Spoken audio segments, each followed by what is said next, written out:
And welcome to everybody on YouTube as we join everybody for overtime, more additional time for Off the Hook listeners to participate. And did we all make it?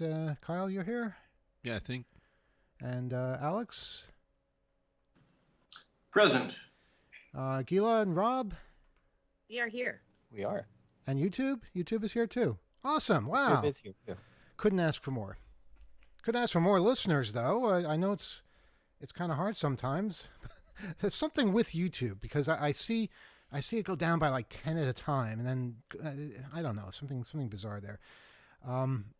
But interesting discussion. I didn't want to spend the whole show talking about that case, but something like this comes up, and you can't ignore it. You have to acknowledge what's going on and realize that people are suffering.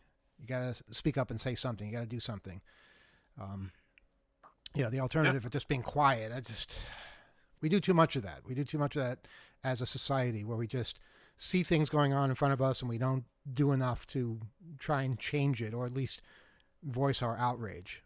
And it has a lot to it. We can't kind of figure it out, I think, just in our own heads. We have to have the discussion. We have to be able to converse and figure out what's really kind of going on with that story. It's no good if you have one perception, I read it another way, and when we don't talk about it, we don't share it, we act like it's just something that someone else will figure out. That gets us nowhere, and then we have different understandings going away from it, and have no idea how it ends up wherever it is going to culminate to. Yeah, absolutely. Okay, let's talk about something else. Again, though, we're going to talk about crypto a little bit. Now, Gila, you found this story about a crypto group that's being shamed for spending, I can't even understand, they're spending $3 million on a Dune book, mistakenly believing they had acquired a copyright to produce NFTs. What in God's name is this story about? Well, I've been fascinated by this whole situation. They bought a copy of a Bible for a film adaptation that didn't happen of Dune. And they bought it for 100 times the initial estimate of what it was worth. They paid 2.6 million euro for this book. And they said, okay, now that we've got it, sorry, I didn't mean to hit you. Now that we've got it, we're going to take this. We're going to make it an animated series, and we're going to open this up to as many people as possible because they thought that they bought the copyright along with the book. They thought that buying this book for that much money meant that they automatically own the copyright. Wait, that's all they used as logic, that they had done this? It's so expensive we must have bought the copyright? They didn't check to see if they actually were buying the copyright?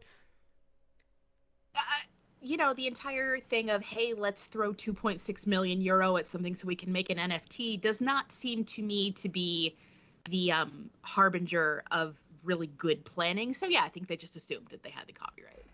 Was this an antique book at all? I mean, why would it command such a price? Or was the sale represented as including something like a copyright?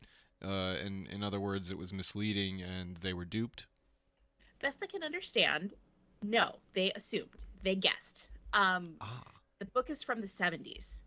And what they said, can you scroll up for a second, please? What they said was, now that we've won the auction, our mission is to, 1, make the book public to the extent permitted by law, 2, produce an original animated limited series produced by the book and sell it to a streaming service, 3, support derivative projects from the community.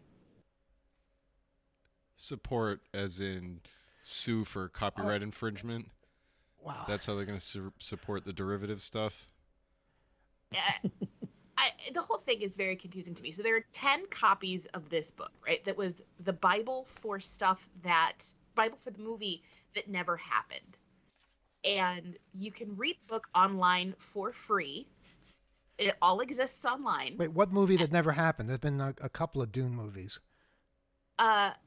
Jorodowski's Dune. Oh, boy. How many times are we going to tell the same story?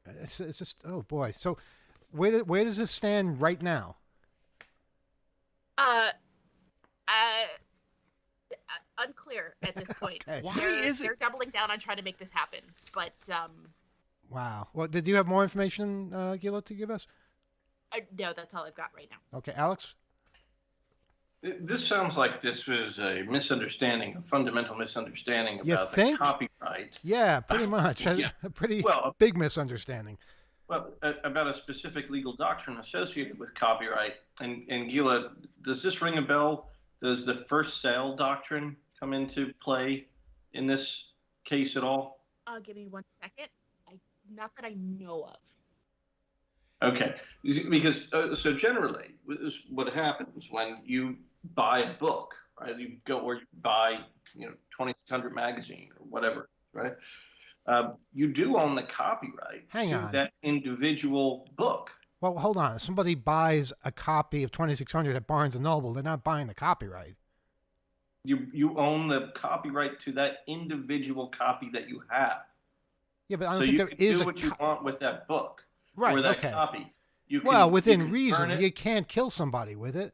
In like private exhibition, You like can't use it to start a fire. it's for your eyes. Sure. One reader at a time. You You can have someone peering over your shoulder. and you can read it to someone. That happened to me on the subway the other day. I think that's still allowed. Yeah. Uh-huh. I'm sorry, Alex. Go ahead. Yeah, I mean, sure, you can do whatever you want with it. You can generate heat over 451 degrees Fahrenheit. You can certainly use it to start a fire. You can do whatever the hell you want with that. No, you particular could, copy, but I'm it saying doesn't mean that legally- you can replicate it and sell it to others. People, please don't And so start you- fires with 2600. We're not You can- encouraging that. Yeah, actually put out fires with them. Uh-huh.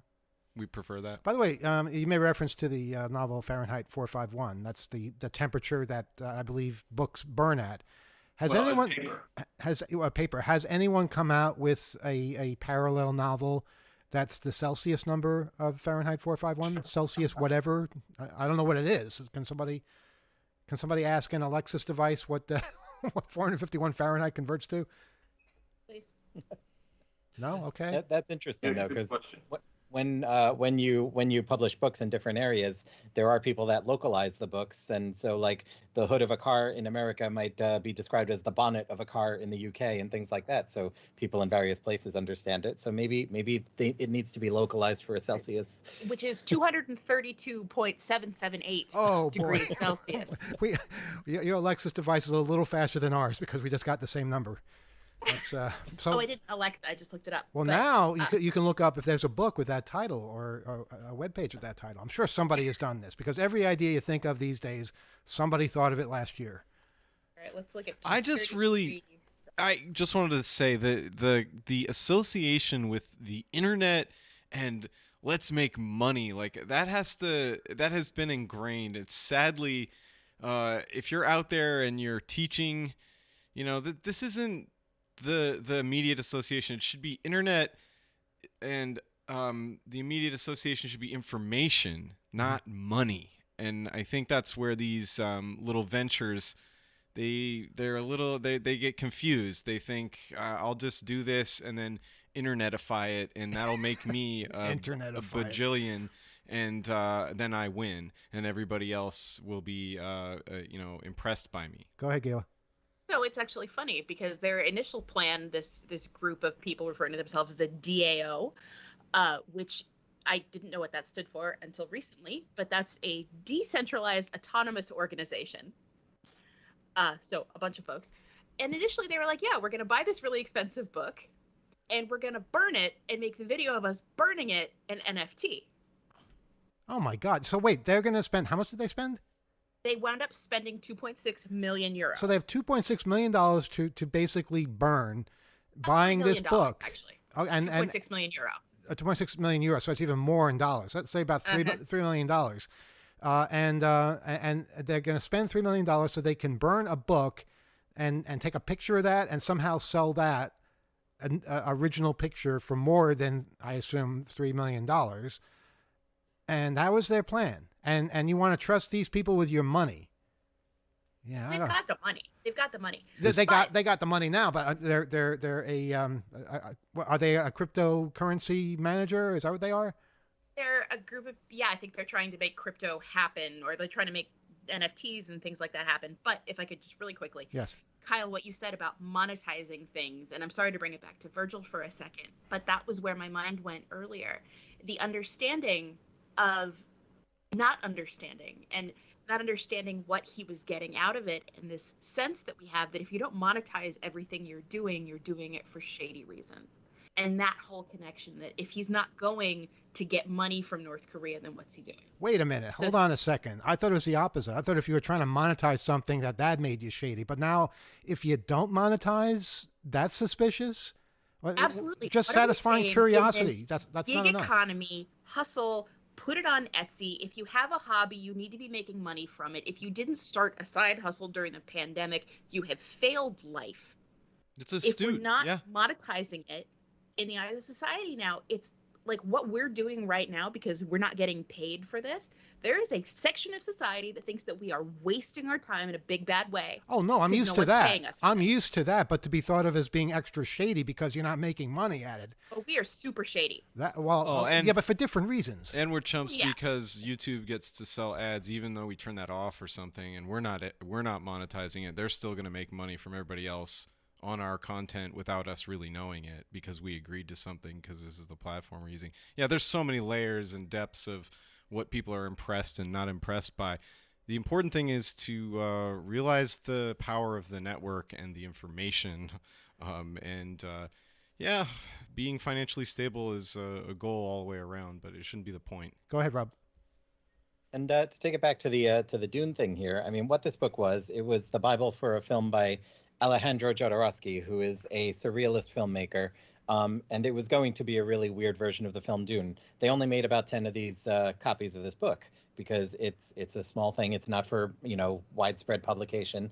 However, copyright law in the United States anyway, and in some other places, applies the instant you create something. It's owned by the creators. So the copyright to this book is still ostensibly owned by whoever put it together. And the interesting thing about this, I mean, the stunt where they want to mint each page as an NFT and then burn the book.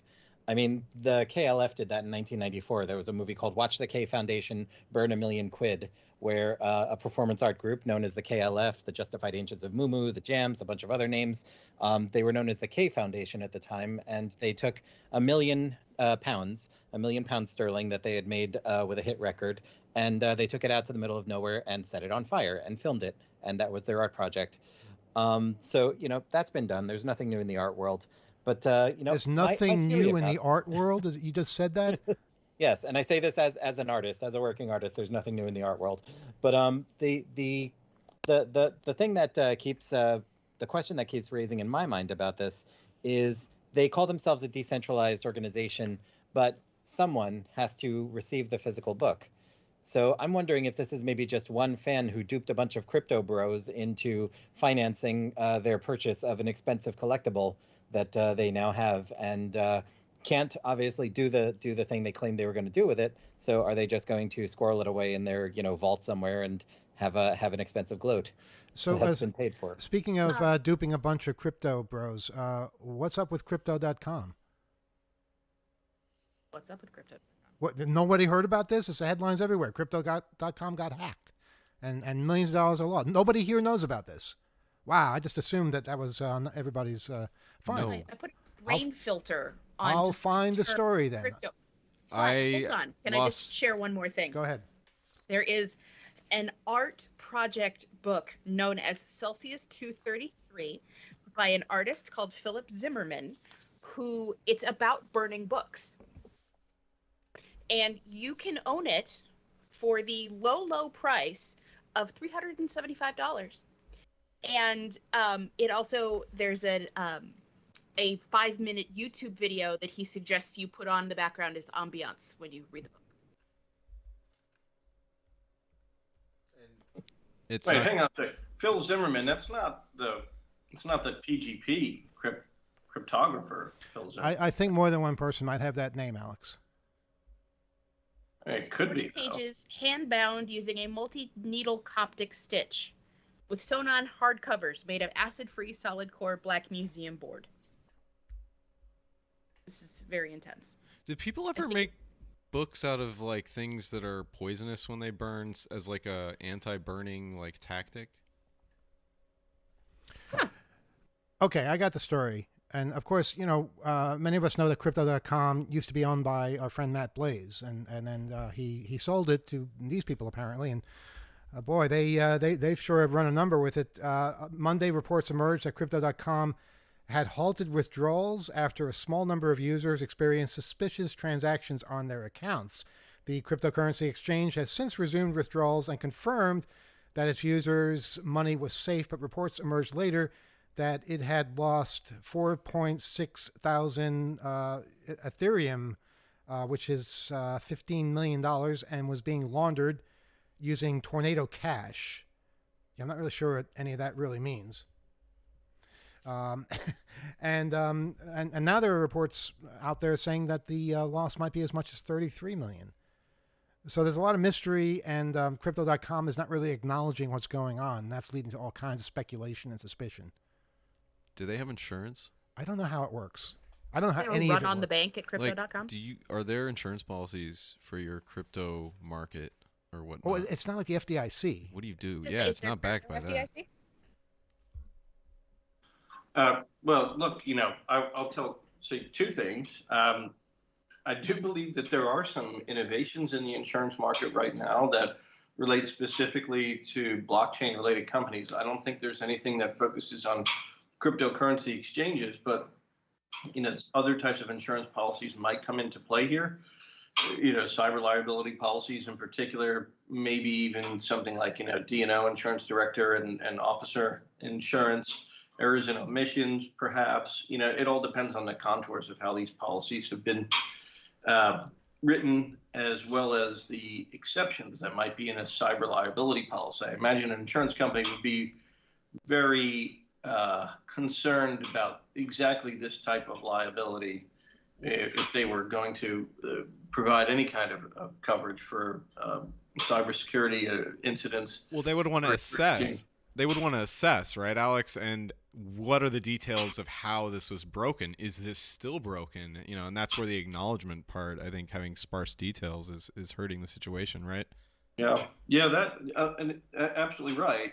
And I think while you're in the throes of an incident, you have to be extraordinarily careful. Having worked on far too many incidents in my time, you got to be really careful about what you say to the public. You don't want to mislead the public. You don't want to mislead regulators.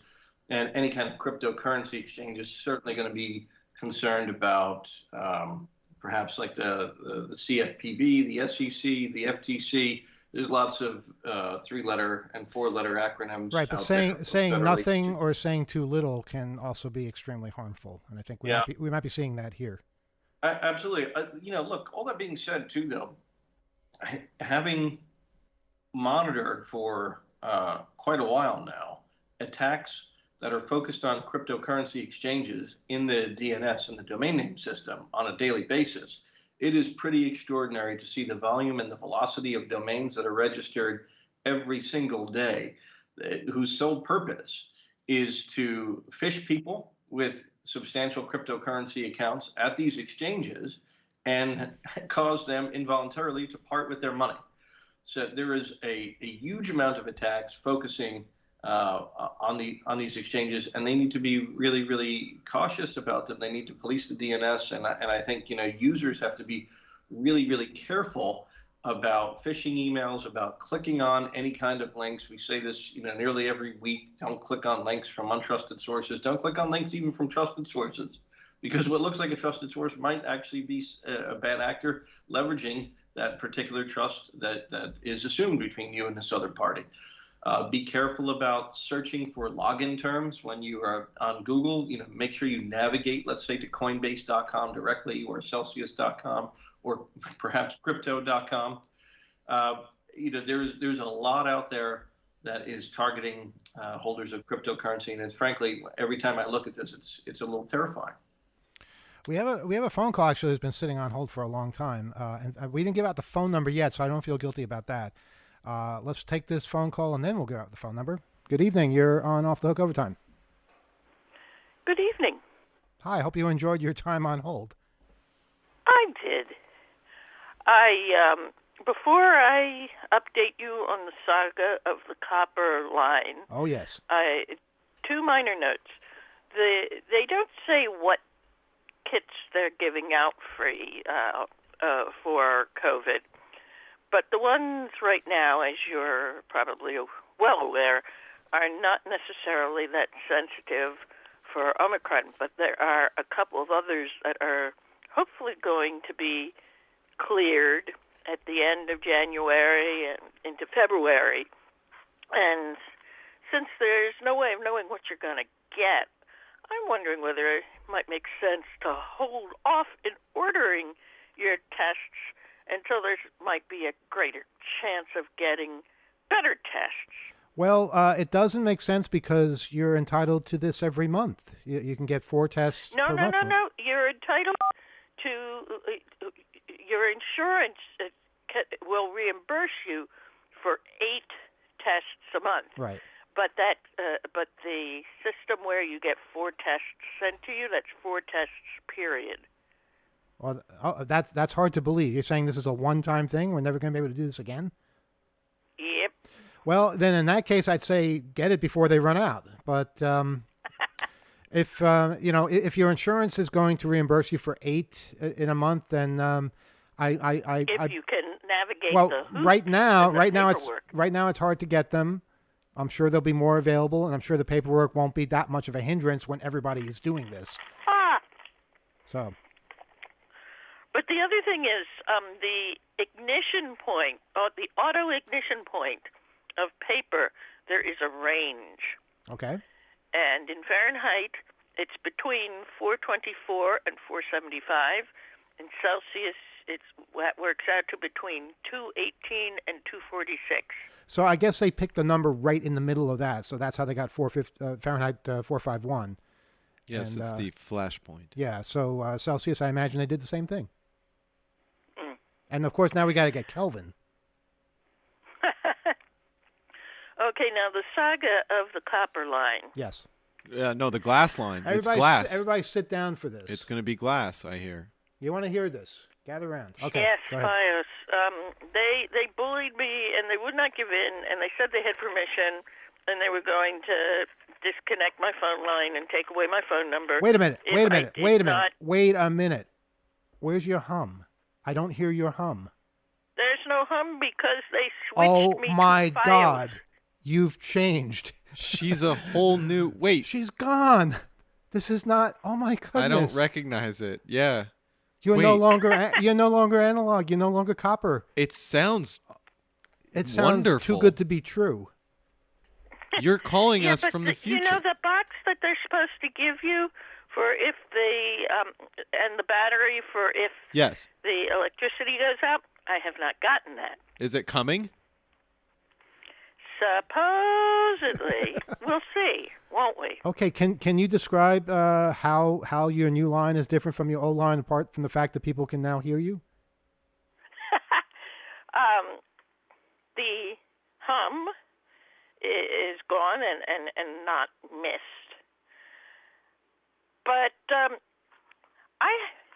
last week I was not able to call in. Partly, maybe you weren't on last week. But no, we were. But even if you had been on, I couldn't have called in because not only was my computer broken, but a few minutes after they switched me from copper to Fios, they came 2 days earlier than the time and date agreed upon. They surprised me 2 days early. Wow. I had canceled once because I had a possible symptom of COVID, and then I guess they decided to jump on me the second time. A few minutes after the technician left, the phone system quit on me. It said no line. So I was without computer to communicate, and I was without phone. And a delivery person was kind enough to call Verizon on their cell phone, and Verizon said because I'm disabled, the medical escalate. Someone would be there in 4 hours. Well, of course, someone was not there in 4 hours. I stayed up later and later and later and later, and more than 16 hours later, they came back and they said something had come unplugged. They accused me of unplugging it. I didn't know where this box was. hang they on. said it was in the living You're room. saying- It was not. You're saying a matter of hours after you got your FiOS line, it failed? More like minutes. Oh, boy. Kyle, go ahead. I heard when you were going through it, did you say that you were forced to switch your phone number? Do you have your original phone number? Don't give it out or anything. I was not forced to switch my phone number. I was told if I did not give consent to switch from copper to FiOS, they would cut off my service, I would stop being their customer, and I would lose my phone number. And what a shame that would be. Yeah, they put the real pressure on you there. So you sound good, and because you went along with what they said reluctantly, you do have your original phone number, so that isn't a mess as far as your contacts and people trying to get a hold of you, right? This is true. As long as the phone line doesn't go out on me. Or the power. There's no electrical failure. Right. If your power goes out, you'll have maybe a few hours on FiOS. I'm not sure how many hours, but we'll see. There's a blizzard coming, right? So we'll, This is what What is coming? There's a blizzard hurricane thing is coming, I think. Mm-hmm. One of those combination storms. Someone should find out if people have hooked up solar panels to their FiOS That's box. a good idea. I If I didn't say that before, that's a good idea. It's a project. Somebody's probably done it. What if as part of our responsibility running the local copper phone lines, we also volunteer to go out. Well, not volunteer because they pay us for this. We go out and we install solar panels on everybody's FiOS line so that they can also get the same reliability that copper lines used to afford in power failures. Well, if you're going to do that, may I be the first person in line because I'm disabled? Yeah, I guess you can move to the front of the line for that as soon as we figure out how to do this. Yes, we have you down. Because I asked first. Yeah, absolutely. She did ask first. You're there. Very important customer. Rob, did you have Eleanor. something? Oh, you're muted, Rob. I see your mouth moving, but you're not saying anything. Sorry about that. That happened. I just wanted to speak really quickly to the caller's point about the COVID tests available. The at-home tests are what's known as the rapid antigen tests, which are the ones that are available in stores for you to do at home. And the FDA has approved a handful of brands of antigen tests. They're up to their standards for accuracy. And those are the ones, obviously, that the government is sending out. They are slightly less accurate than what's known as the PCR tests that you would go to the doctor's office to get, because those require a sample to be swished around in a laboratory and have a bunch of science done to it. So you're not going to do that at home yourself. But these are the tests that are available over the counter, and they are considered suitably accurate. Well, sometimes they do not pick up infectivity of people with the current COVID with FDA guidance no calls for certifications for a rapid antigen at-home test. Calls for a minimum sensitivity, meaning fewer than 20% false negatives. That's when you do have it and it says you don't. And a minimum specificity of 98% or fewer than 2% false positives. That's when you don't have it and the test says you do. So there is a very small chance of check out. false positive. We have our own Dr. Fauci here. We get all this information, Rob. From the there FDA, are from rapid their own tests site, that are all more this stuff is accurate searchable there. on the negative, but they have not been cleared yet. Well, the ones that have not been cleared yet are not the ones that the government is sending to your home. Yes, I know. I'm just hoping maybe if I wait until after they've been cleared, some of them will be bought by the government. Do you have to say it that way, Rob? That the test the government is sending to your home? This sounds so ominous. I mean, for God's sake, this is a good thing. We're getting tested to see if we have a damn disease, I don't think it sounds ominous, what he said. Well, okay, fine. I'm sure there are people who disagree. But, all right, well, I hope we've answered some questions and raised even more. We have more phone calls coming in somehow, even though the phone line's not free yet. Our phone number, which we haven't given out yet, but thank you for calling and congratulations on your new line. Let's try to look at the positive aspect of this. Thank you. And enjoy. Thank you. Are you able to take more than one person at the same time now? No, we can't. The actual phone line, the phone device won't. But another call did come in, and it's currently being We'll take transferred. them. Well, we can't because they transferred somewhere else. We can't get them back. We don't know where they are. Theoretically, the way it is now, we're doing one at a time. But theoretically, we could maybe coordinate some more sophistication to it. But we've kept it basically as simple as possible to come at people, with our guests slowly instead of having a flurry like we used to. Okay, in all that time, we've gotten 3 phone calls of other people that are trying to reach us and have been transferred into Neverland. So thank you for your call. We're going to free up this line and hopefully get another call. Right. Good night. Our phone number, which we're giving out for the first damn time, is 802-321-4225, 802-321-HACK. But obviously, those people already knew that. Either that or they're telemarketers calling us right now.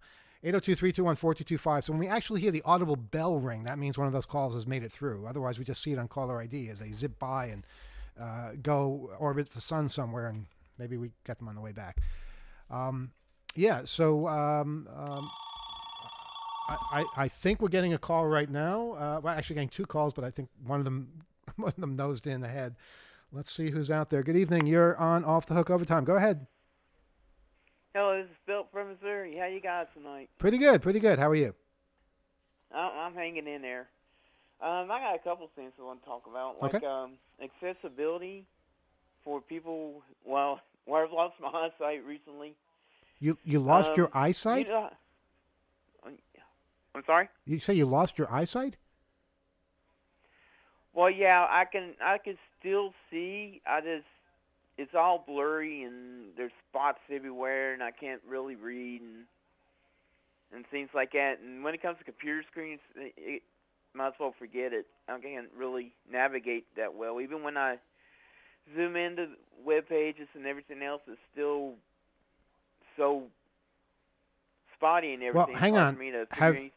Have you seen a doctor about this? Yeah. They put me on disability over it. Okay, all right. And are they treating this however they can? Yeah. They're trying to. But anyway, I mean, it's the thing that's really aggravating about this is when you try a screen reader, it wants to read out everything, like all the HTML code. Yes. Like div 1 and everything else like that. I'm not sure why they can't just alter it to omit that. Of course they can.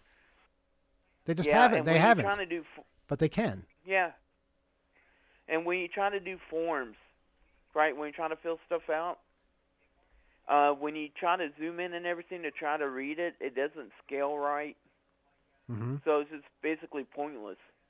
I have there's a little zoom function on my iPad that kind of breaks the iPad every time I use it. It works kind of decently, but it's no better than what's going on with the computer. Well, I think what you should do is I think you should let us know the the names of the apps or software that you're using, and then once we make that known, either they'll be shamed into fixing it, or somebody will write in and say this works better. Try this instead. Yeah, like Firefox and Chrome and Edge. That's what I've been using. Like the built-in thing with Windows 10 now, where you can increase the font size. It'll do it on most apps, but nothing like stuff I like used to doing, like Photoshop and stuff like that in Blender. I know there's some settings in Blender where you can increase the font size, but it doesn't scale right either. There's so many little tools in Blender too, so you really need something that can help you get right in there to see exactly what you're clicking on and adjusting. Yeah, because I know my shortcuts and everything for the most part. That's cool. I've been wanting to get my Odyssey out, and I want to like kind of model a beach. So because Windows 10 has got this virtual reality thing, where you take an STL file, and it'll read it as a VR environment. Awesome. And like, I just want to get a sun lamp where I can't drive or anything or anything like that anymore. I want to get a sun lamp and just like sit on my recliner, put on some suntan lotions and put the Odyssey on and just Hang out jam on the out beach. to some tunes. Yeah. Huh? Hang out on your beach. That's so cool. Yeah, That's a I know. great idea. Put the fan next to me. I have the wind and everything. You got it. Shoot. You can play music, do all kinds of cool things. Listen to an audiobook or listen to a podcast. Now I want this. Oh yeah, I just got finished listening to Neuromancer. Oh wow. Good for you. Wow. Oh yeah, man. I mean, it's just The Matrix was a total rip-off of the whole book. Of course it was. Of course it was. It kind of ended real abruptly. I mean, you got Case there in the room, and the last thing he sees is Molly, and he hears that laughter, and then next thing you know, it goes to black. So I'm getting Mona Lisa Override, and what's the other one? Zero. I forget what it's called. Zero something. Zero. I think. Is that what it was? What was it, guys? I'm sorry? Count Zero. Count Zero. Count Zero. Count Zero. Yeah, that's Right. it. Yeah, to see what happens next. But yeah, I'm trying to figure all this out. I mean, I go to the doctor next week. And hopefully, they can give me something to. They put one shot in my eye to try to get the swelling down from the optic nerve, Yeah. and I'm hoping they'll see some improvement. To keep doing that to try to get the vision better, so I can finish up my classes for last semester. Yeah, you were telling us about that. That's so crucial. Keep up with that and hear what they have to say. Yep. Well, also, did you hear about the kids starting up book clubs for banned books? No. Because of this CRT crap they've been signing into law and everything. So there's like 8th graders like starting their own little book clubs at bookstores and reading the books that are on the naughty list for the schools now. Like in CRT and stuff like that. And I thought that was kind of cool. That's real life hacking right there. That's Absolutely. Just getting around to, yeah. Yeah, definitely. Rob, did you have something? Yeah. I first of all, caller, I'm very sorry to hear about what you're going through. Do you know if there's a and forgive me for asking, and feel free to decline to answer, but I'm wondering if there's a prognosis. Like, do you know if this is a temporary or a permanent condition? It's diabetic retinopathy. Okay. I'd like to point you, and you may have been pointed toward this already by someone who works with you, but I'd just like to give a shout out to the National Library Service for the Blind and Print Disabled. It's a function of the Library of Congress, and you can get more information at loc.gov/NLS for National Library Service. Okay. And what this is it's a network of libraries all over the country that have material available in audiobook format, in Braille format, in large print format, and it's a free library. It's a free circulating library. Books get sent to your home. You send them back when you're done. They send you a digital player for playing talking books, and there is a network of libraries all over the place that have these digital talking books available to you. And the whole thing is free for the user. It's tax supported. So you might be interested in checking this out, and anyone else listening who is or knows someone who's a person who's blind or visually disabled or reading disabled or in some other way disabled where you can't physically read a book in the usual manner, loc.gov/NLS. You know, do very good work. There's something that I'd like to bring up too in this particular area. We have a Canadian dish. We watch a lot of Canadian TV, and they have something up there that is on every system known as descriptive video. So what that is, it's the same channel that you watch, except they have a different feed. And on that feed, when you're, say, watching a situation comedy, there is a voice that tells you what's going on. Sharon walks to the couch and sits down. We don't have that here, not like that anyway. We have similar services, but I don't think it's as easy to access as it is up there. Am I wrong about this? Disney Plus has it. And how do you access it? Well, you just like press up on your remote, Okay. like your Fire Stick remote, and it'll have all the languages up there, and it's right beside the English. The only reason I know this, I have it memorized because I keep pressing the wrong button on my remote Of sometimes course. when I put it down somewhere, Uh-huh. and I have to keep exiting it out. But it does all right. I mean, I can see blurry stuff going on. I just can't really make out what's going on. The colors, like, sometimes it's really dark and sometimes it's really faded. Right. So it's kind of like that. I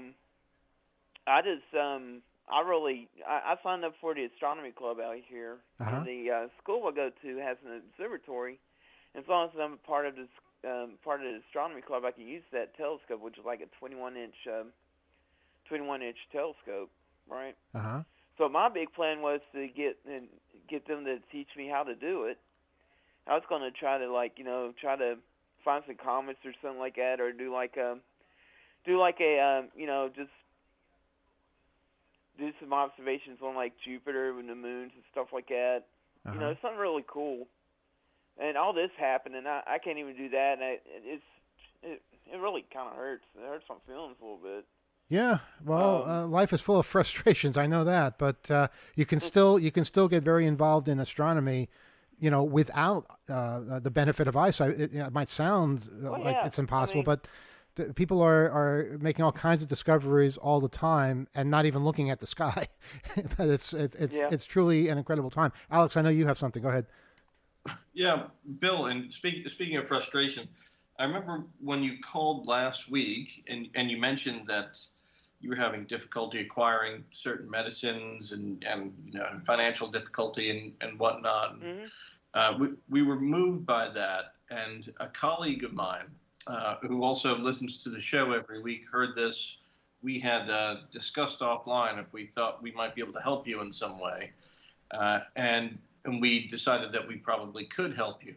So do get in touch with us. We think we have something worked out that might be able to help you.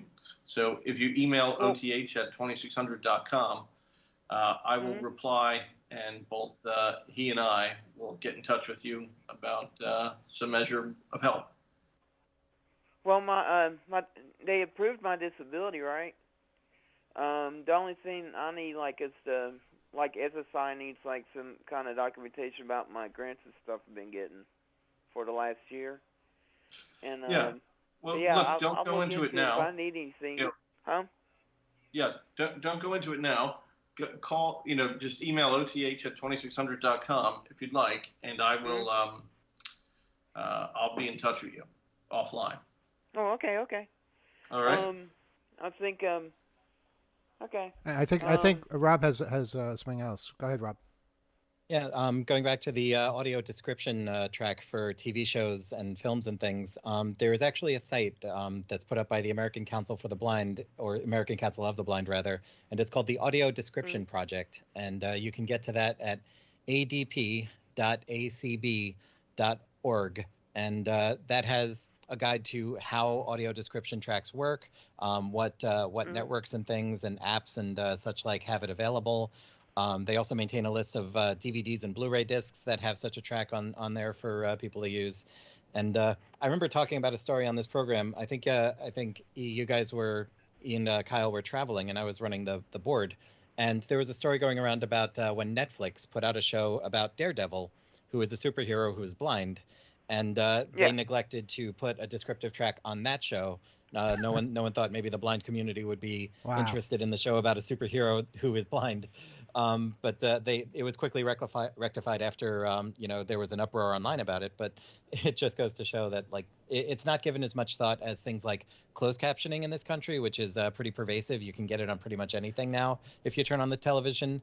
But the audio descriptions are still not quite as widespread. Yeah. Now, why? I want to know more about the closed captioning. It always seems to be done by WGBH in Boston by volunteers. Haven't we progressed to a stage now where it can be done, on a much more budget-oriented, where you get the money to do it? I'm not saying they're not doing it right. It seems like they're overworked. Also, sometimes, I'm watching something that is using adult language, but the person typing the captions doesn't use adult language, so they're censoring out the words that I'm hearing.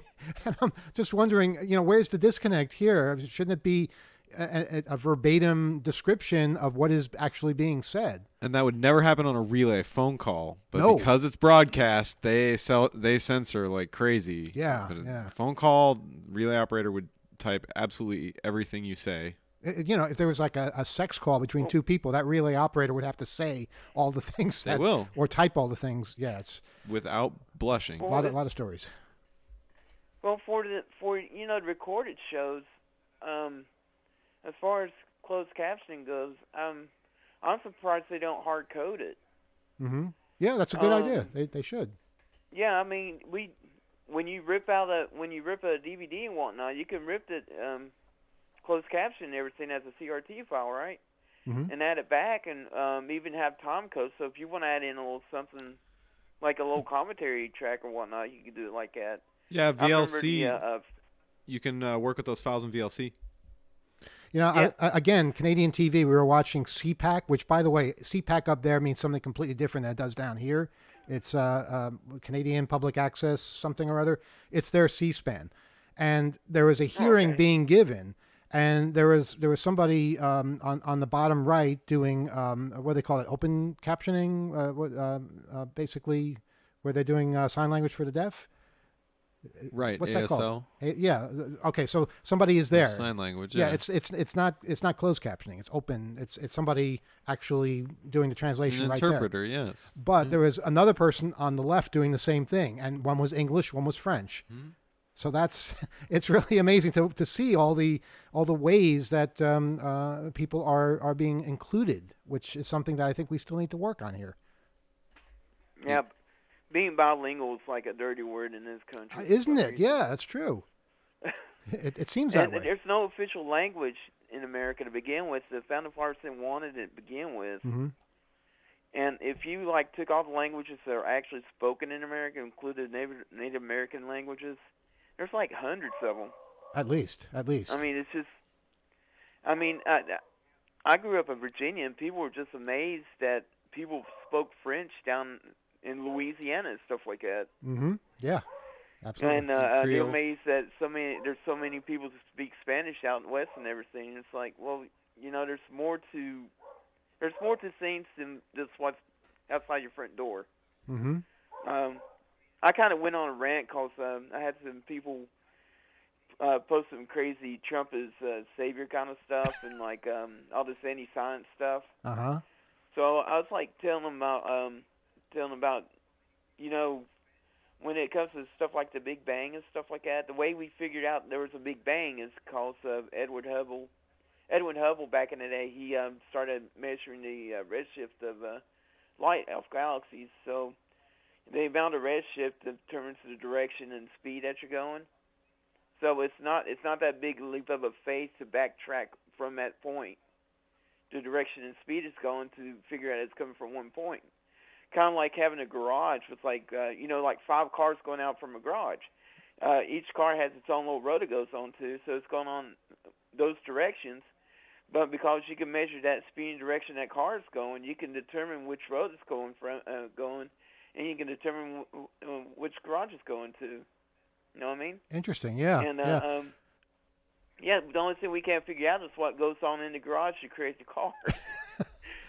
Well, now and that's the first telescope was named after Hubble. Now you have the Webb telescope, which is going to answer all kinds of other questions. So we might find out how the car was built after all.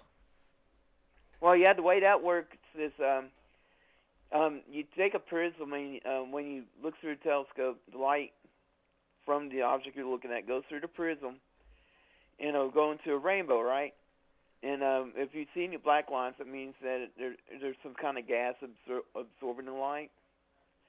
And the lights, the bands with the colors on it, is just light being emanated from the object, right? And that's how they discovered a bunch of elements too, is doing that. But the James Webb is going to be doing that, and they say it's going to be so accurate that it can literally determine the atmosphere of an exoplanet around another sun. Yeah, that's going to be amazing. That's going to be incredible. I mean, and that's something else. Like the way we determine the distance to nearby stars is called parallaxing. You know what parallaxing is, right? Where you okay. Well, if you put your finger up to An embarrassed up in front of silence from your face, everybody. yeah. You put your finger up to your face, right, and you close one eye. It's at one angle. You close the other eye. The finger's at the other angle. Right. Right. So you know the distance of which you're at and measuring this from with astronomy they use AUs. So that's the distance from the sun to the Earth. So they take this measurement twice a year, every 6 months. So like in January, they'll make a measurement, and then when it goes to June, they make another measurement to measure the parallax of the nearby star because it's close enough to be able to see the parallax. And just with a little bit of trick, you can figure out how far away it is. Wow. Okay. All right. Yeah. That's interesting. And it works terrestrially too. If you take like a yardstick or a meter stick, which I prefer meters because it's easier to calculate. Right. But and you stand at one end of the meter stick. You can take a protractor and just have it point out at a right angle from the meter stick. Have a string and a little bit of something like a washer at the string, and just look at the object you're looking at, and just have that string go over the angle from your eyesight. And you do that both ends. You just do a little bit of trick, and you can figure out the distance from it, and you can figure out the height, but just like using the same protractor by just knowing the distance you are from the object. And just using the angle where you look at the top of the object you're looking at, and you can just do a little bit of trig and figure out the other end of the triangle, and there you go. I mean, that's your. Sorry, I'm just rambling. No, just do a little bit of trig, man. I'd never even walked into the classroom of trig. I got to algebra, and that was it. But wow, you have a lot you can teach a lot of people. You really do. You have a good way of explaining things. So I hope you never lose sight of that, because that's an incredibly important gift to have. Anything else? Because we have to move on to some other calls. No, I just thanks for listening to me. Yes, please write to us so Alex can definitely share what he's found out and do what we can. Okay. If I run into any questions, I'll email him and cool. see what we can do. Okay. All right. Well, hang in there, because Well, I'm trying. I'm just hoping this can all kind of work out, cause it when your eyes are so blurry you can't even watch porn. It kind of ruins the mood, Well, yeah, I guess that well, fortunately, you have a vivid imagination. That's the important thing. Yeah. All right. Well, that VR thing. I mean. Yeah, there you go. VR. It's an amazing time to be alive. And one more thing. The NFT stuff. Right. Well, there's this TikTok woman or YouTuber or whatnot. She's been selling her. She'll pass gas in a jar and sell it for like $1,000 a bottle. I think I heard about this. I think I tried to forget about it too, but. Yeah, well, it's working because she's getting money out of it, but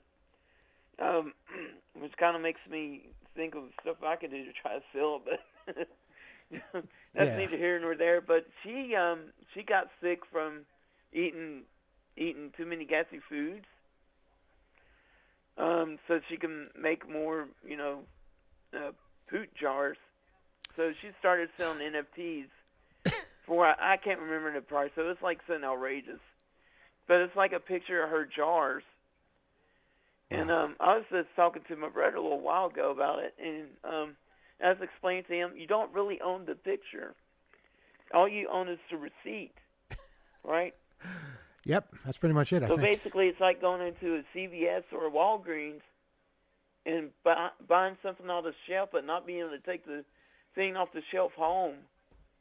But just having a receipt for it. Yeah, but have you ever gotten a CVS receipt? They're like 25 feet long, so that's worth something.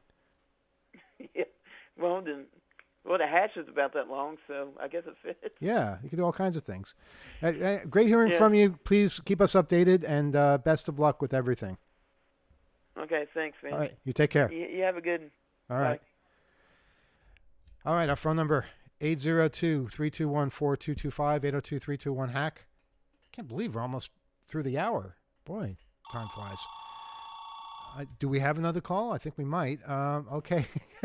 Good evening. You're on Off the Hook Overtime. Go ahead. Hey, hi. I've been listening for a very long time. I'm calling in from Connecticut, and this is the first time that I've called in. Oh, my goodness. Wow. What part of Connecticut are you in? So I live in Newtown, Connecticut, Okay. which is in southern Connecticut, pretty close to Danbury, New York State. Uh-huh. And just wanted to call and see if you folks wanted to talk a bit about some of the insurance implications of the Crypto.com hack. Sure, absolutely. So it's I pretty love it. amazing. You know, things are pretty basic. I think if you are a user and you're using that service, you got to do what most people don't do to begin with, and that's actually read the service agreement, right? Mhm. What's the custodian agreement? What liabilities do they have for you? That's like so much more important than the insurance they have, and I think a lot of people don't do that. They just click right through it, right? Exactly. Yeah. So, like, I'm in the insurance business, and there's like a whole host of things to be considering here. So, if you're a custodian of cryptocurrency, you probably have something called a fiduciary liability which indemnifies you if, in fact, you are hacked or you lose funds of other people. There's some insurance limit for that. And then, of course, if you are a director, you have directors and officers insurance, which pays for if you're sued. Let's say you might be publicly traded, could be part of a class action. You'll have resultant insurance for that consideration. Or maybe you're a vendor, somebody who actually was in charge of helping you set up your operation. Those folks have E&O insurance who would cover you for things like, setting up kind of faulty arrangements or creating issues where folks could get into your system. But none of those things actually really matter in the end. I think what matters to me is if Crypto.com is a real organization that wants to have a brand and grow their business, they're going to have to make right by their customers no matter what happens. So whether they have insurance or not, they're going to have to reimburse those people whose accounts were potentially hacked and whose cryptocurrencies they lost. And that's a huge risk as so many people are now investing in cryptocurrency today. Yes, that's true. Yeah. And The other thing, go ahead. go ahead, please. No, please, after you. Well, I just would point out that this is not a small operation, and they are naming stadiums after themselves, which no doubt those naming rights are Yeah, where's from their investors and all their fundraising. Crypto.com Stadium? Where is that? I don't know That which. actually There's exists. probably more than one at this point, but go on. I just was hearing that in what you were saying about how big or how much they care about their brands. Yeah, I think that stadium's actually in California. It might actually be in LA. I don't know the exact amount they paid for it, but I think it's like $750 million or over $1 billion. Yeah, it's in Los So they've Angeles. invested a great deal amount of money in that. Yeah, the stadium's in Los Angeles. I just found out. What was the second thing you were going to point out? Go ahead. And that is that, if you're using this custodian services and you're working with somebody who has a reputation and a brand they're going to be building, they're obviously going to right the issue, right? They're going to fix the problem for you. They're going to put the funds back in your account. But it actually gets to a more fundamental consideration, which is if you're going to be in that cryptocurrency space and actually making real investments in it, you probably need to be taking that cryptocurrency off the exchange and keeping things in a private wallet. And I think that creates a whole host of issues for many people that a lot of folks don't know how to do that. Or if you lose your private keys, you lose all your money.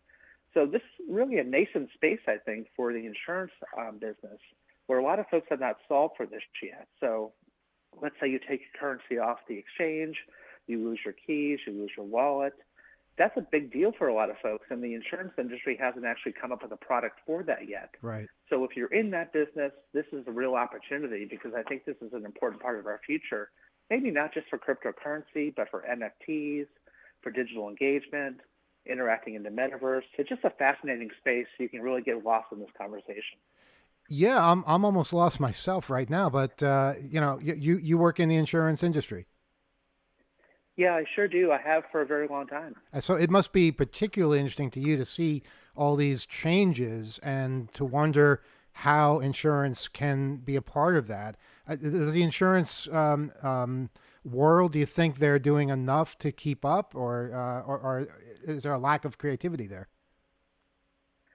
I personally think there's a lack of creativity. The insurance business is an old business. It's a business that's been around since Ben Franklin, and obviously prior to that, before this country was founded.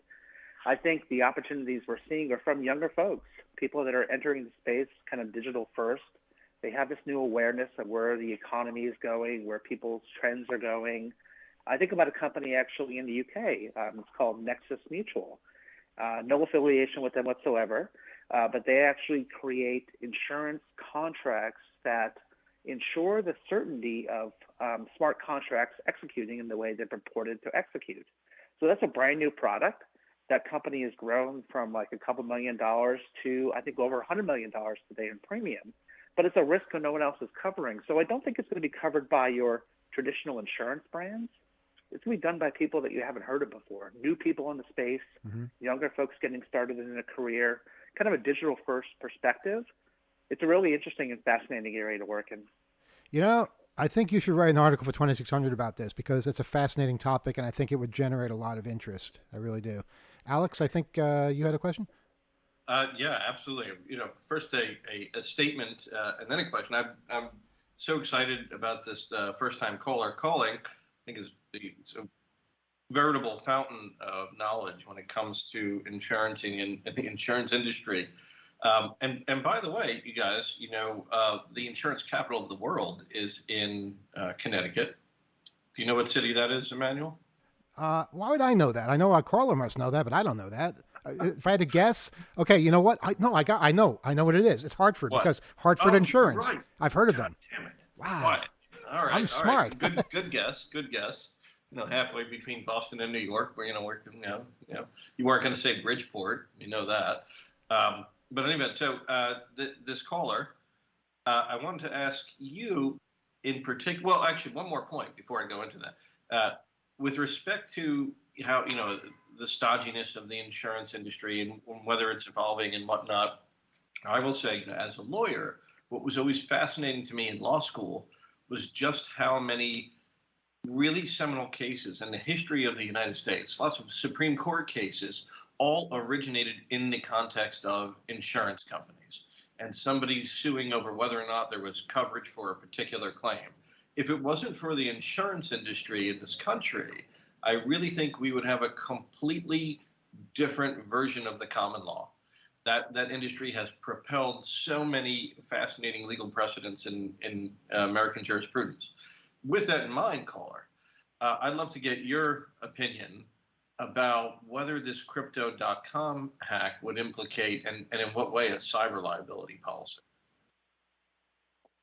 Yeah, absolutely. Thank you for the question. And certainly maybe the manual first. I appreciate the connectivity between fascinating and insurance. You typically don't hear those words together. So that's kudos to you. Thank you for that offering. I'm surprised too. At the same point, Alex, you make a great perspective that insurance actually has always been at the forefront of technology, right? Technology has always kind of leapfrogged law, and insurance really has kind of followed it in that respect as well. So totally agree that you see that connectivity between the advancement of technology, regardless of the point in time you're in, relative to what's happening in the insurance industry as well. I think of cyber liability policies as covering things like privacy and data breach, maybe system compromise, extortion and ransomware, social engineering. Those are kind of the main tenets I think of in that regard. And you probably do have some liabilities in those cases as well, right? You certainly do have a privacy breach, which means something different in the U.S. than it might mean in Europe under GDPR. So probably that gets exhausted, that coverage gets exposed as well. And that's probably a good thing as well, because a lot of cyber liability policies have a whole host of proactive and reactive services that go with them as well, that just don't benefit actually the corporation, but also the people that have been affected as well. And that's the piece I would like to focus on actually, which is how do you help the people that have been affected, right? Their information's been exposed, they might have lost money. How do you right that wrong? And I think cyber liability is just one of those pieces with an E&O, a D&O, maybe a little bit of commercial general liability and fiduciary policies that all kind of come together to find a way to solve this issue. But the issue overall really is a technology issue. How do you make sure that doesn't happen in the first place? That's the tough thing to get right the first time. Yeah, and it seems like the insurance industry, just like other areas, will have to sort of be able to assess what types of technological solutions and implementations were put in place, or as you were first stating in the call, like the policy itself, how read up is the person who is taking advantage of the service, the user of the service, how much are they aware, and what kind of products are available for them if they do consult, if they're a small or medium or large organization, what advice and help they get, and is there anything available that will cover their specific case. And that seems like it all has to be like really tailored or like specific to what they're using and what their exposure is. Yeah, I think you have to know the risk, right? These are unilateral contracts. You're not going to negotiate a special deal with Crypto.com or with Coinbase. You just have to know these risks exist. But then how do you best mitigate them, right? And I think one of the things you can do as a consumer is making sure you take that off the exchange itself onto a private wallet, which opens up so many other insurance opportunities through lost or stolen products. It's just an amazing, fascinating space, and would love to write an article about it for 2600. So challenge accepted for sure. Awesome. Wow. Alex, did you have something else? I was just going to underscore the point that I would love to see an article on 2600 about this, and in particular, I think being on the forefront of these issues is really interesting, but then also almost like a historical look back at how insurance was actually at the forefront of technology could be really, really fascinating from a historical perspective. And it could, I think, with the readers, might change their mind about the insurance industry itself, because I know that the industry is having some difficulty attracting, real cyber talent here. And that article, or maybe even a series, maybe a 2-part article, could go a long way to changing that perception, getting some hackers more interested perhaps in joining underwriting teams for cyber liability insurance policies. Yeah, I'm thinking also this could make a good Hope Talk as well, because I know there'd be a lot of people attending our conference that would be interested in this as well. Absolutely. I agree. Well, certainly appreciate the opportunity to say hello to you. Thank you for allowing me to share some perspectives. Hopefully I've allowed to give you folks something to think about, maybe give some of your listeners something to reflect upon. And we'll certainly connect in the future. So thanks for the opportunity. Thanks for all the great work you folks do. I just love Off the Hook and love this perspective, this conversation on YouTube. It was amazing last week, and that's really what prompted me to call in today. Awesome. Well, thank you so much for calling. It really was enlightening. Sorry to keep you late. Have a great evening. All right, take care. Wow. What was interesting about that? He said Danbury he was calling from? Newtown, I believe. Yeah, he mentioned Danbury, I thought. We were just watching a train camera, and one of the train lines, it's a diesel that goes up to Danbury, and we were just watching that. Is that the gravel train? No, it's not the gravel train. The gravel train goes up that line late at night, and then comes back down, and then heads out to the east. Okay. I know all of this from YouTube, just watching train cams. But it's relaxing. You do a lot of writing when there's just trains going by. I don't know. I can't explain it, but that's just how many it is. different ways is YouTube changing lives right now? It really is. Well, it's mostly the people running the cameras that are changing lives, but they are. Yeah, it's not. They're just using this utility. A lot of calls tonight. Let's have one more opportunity before we sign off for the night. So the first person that calls 802-321-4225, we'll talk to you, and then that'll be it. What's the email address to submit an article? Articles@2600.com. Okay. Yeah, we don't often say that, but that's true. Articles@2600.com is how you submit an article to 2600 magazine. And unlike most magazines, 2600 basically is open to all kinds of submissions from freelancers, from people out there that may never have written before, or that don't think people might be interested in what they have to say. We are. If it's got to do with technology, it's got to do with the digital age, or just a hacker perspective, we want to hear from you. We really do. What if I want to submit something anonymously? Don't sign your name. But there's What if I don't want you to know who? You don't want me to know either? Okay, that's fine too. Well, first of all, there's a bunch of us. It's not. I think we have a phone call. This is from Hackensack. Wow. Nice. They got the word hack in the name. But let me just finish this. We have a secure drop presence as well. And the whole 2600 staff will not know your name. But you can still communicate with us because the way secure drop is set up, you can send a message and it's all disguised. No matter what, we cannot find out who you are, but we can still talk to you about your article, or we don't have to talk to you at all. It's up to you. Securedrop.org, and you'll see a list of different organizations, and we're in there with them. Also, 2600.com/securedrop. There's another way to get there. Yes. All right, let's take this phone call. And caller, are you indeed from Hackensack? Well, I'm close to Hackensack, but what the deal is, I'm calling to possibly help the gentleman who had the screen reader issues before.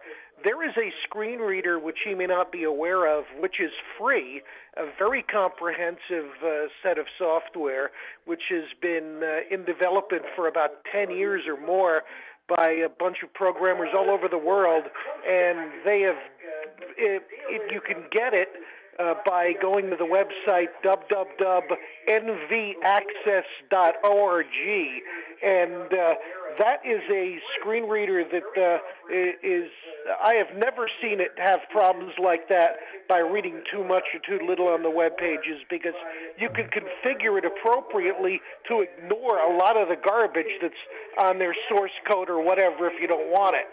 Awesome. Okay. So that's NV Let me give the access. That's N as in Nancy, V access.org? No, NV, November, Victor, Delta, Alpha, access.org. Okay. And it is for free. Awesome. Wow. I knew our listeners would come through on this. I'm sure that's going to be very, very helpful. Yeah, hopefully that would help, and that is a very good free solution, and I think you'd find it quite helpful. And as far as, let's see, I had some other things, but it just blew out of my mind, so I'll save it for next time. Okay. Just wanted to give that info out there. Well, thank you. I'm sure it'll be very, very helpful. Thanks for your call. Okay, bye-bye. Take care. Wow. Hackensack. There you go. Hackensack with the answers, to help other listeners out. That's awesome. Thank you so much, everybody out there that is there with answers and help when we or our listeners need it. You can write to us, oth@2600.com, if you have further comments or things that you'd like to offer as far as information or experiences or stories or requests or whatnot. oth@2600.com. That's going to do it for us here tonight on Overtime. We'll be back again next week on WBAI at 7 p.m. and again on Overtime at 8 p.m. We are starting to post information on the hope.net website with updates on the conference. We are moving forward as COVID starts to recede. We're hoping that this is it and that we can finally start planning in earnest and start organizing and getting this first in-person conference since 2018. Wow, can you imagine that? That's what's happening. Hope.net, that's where the info is right now. There's going to be more info on a daily basis pretty much at this point, and we'll have a lot more to say about that in the weeks ahead here. So for everybody, thank you for calling. Thank you for listening. We'll see you next week. Good night.